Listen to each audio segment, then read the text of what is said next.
2 1 2 2 2 2 1. Yeah yeah yeah. Yeah yeah yeah yeah yeah.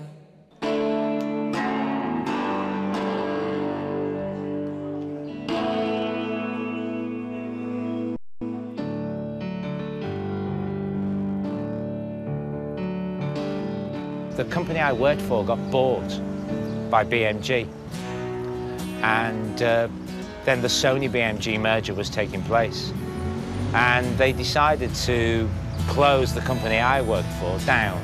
Understandably, because you don't merge companies in order to have more people, you merge to concentrate your assets. So they were deciding to close the company down, and I lost my job. And by this time, David's band had split up, but we were talking about making a solo record with David because he was only getting better with time. And I said, you know, we should make a solo record. Then I lost my job. David got dropped. And we sat in a park in London, just James Park. And it was a sunny day in late summer 2004. And I just said, you know, look, no one's going to give me a job and no one's going to sign you. We better do this ourselves. And so I bought him a computer and Pro Tools, which is software for recording. Well, I mean, it wasn't a decision to make a record necessarily without a producer. Or, it was just kind of the fact that, you know, when I recorded these songs, I didn't have a producer, I didn't have a record label, I didn't have a publisher, I didn't have a sort of business machine. Like no one was waiting to hear the record. No one did hear the record until it was finished. You know, just because it wasn't a project that was ever supposed to be a record. It was just me recording some songs because I had the songs and I liked the songs and I wanted to record the songs. So I kind of just kind of did it, and I kind of think that's one of the reasons that I think people have responded as positively as they have to it is because there's no agenda. Every now and again, a CD would land on my doorstep, you know. The postman would bring it, and it'd be another 2 songs, you know, and they were just all great. And then we found we had about 13 songs, and it was like, you know, we should release this in a small way, you know, independently. And we were going, you know, we could sell a couple of thousand over a year and just see where it goes. It'll help you and it'll help me. You are no fun, and I'm so dumb, but please let us not be lonely again. So I kind of like the idea with this record that it's gonna float or it's gonna sink by the things that I did on the record, and so if it falls flat on its arse, then it's my arse, and it's not sort of me compromising with someone else, which has weakened the product. It's kind of it's me just putting out a weak product, and I think I'm a lot happier with the idea of my abject failure than someone else's. I've been living with abject failure for a long time now, and I'm kind of comfortable with it. It fits me like a good old pair of shoes. As the recordings got passed, you know, I gave a copy to this guy who used to work for me, and he played it to someone, and I gave it to another mate, and he played it to someone, and I was getting emails and I was getting phone calls, and people were just loving it and going, "This is brilliant."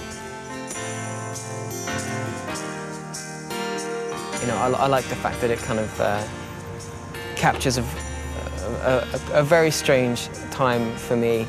You know, a lot of uncertainty and a lot of, you know, I didn't have a clue where I was going and what I was going to do when I got there and stuff. So, and for me, the record's kind of like that. It's not, you know, it's not one of these. It's not a kind of a ballsy, brash record. I kind of think it's got flashes of insecurity, and it's got kind of uncertainty, and it's in many ways it's quite an aimless record.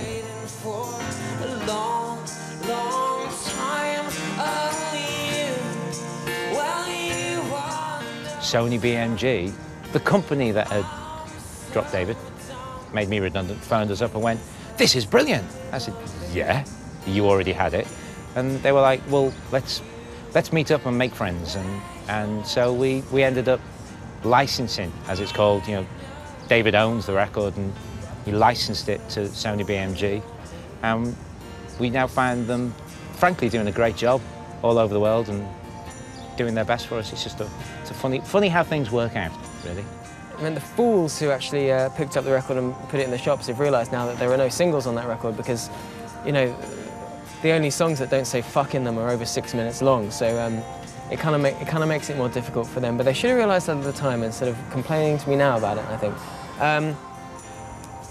But you know, I love the experience of recording without you know, without a producer or record label because I really felt it was all about however I felt the best way to record the songs was, and you know, it was such a luxury to be able to do that and not to have to worry about how, you know, how we were going to sort of work with the product, because the product was never even an issue. It was all about just, you know, I was essentially just demoing songs, and then the demo became the record, and you know, I'm really happy that all along the way no one's ever sort of threatened to remix it or edit it or you know, re-record it with a great producer or something. I kind of like that it's you know, a cottage industry record, and you know, it's kind of it's mine and no one else's, and it's probably the last time I'm going to be able to make a record under those circumstances. So I'm glad I had the chance to do it once. The sound is honest. It's straightforward. It is what it is. It's just clearly really great songs with really great lyrics that you as a listener can buy into, and the song can mean you can adopt it as your own. You know, it's not like, it's not so personal to David that you can't get into the story. Because no one has a knack for tuneless singing like football players do.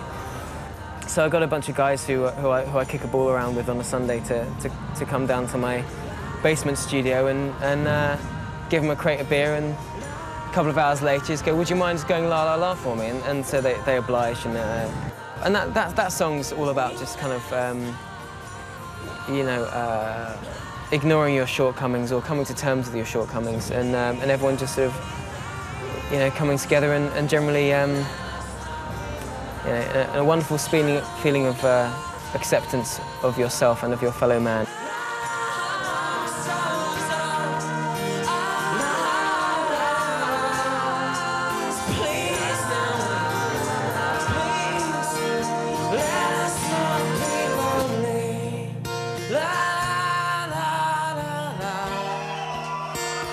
I'm so dumb, but please let us not be lonely.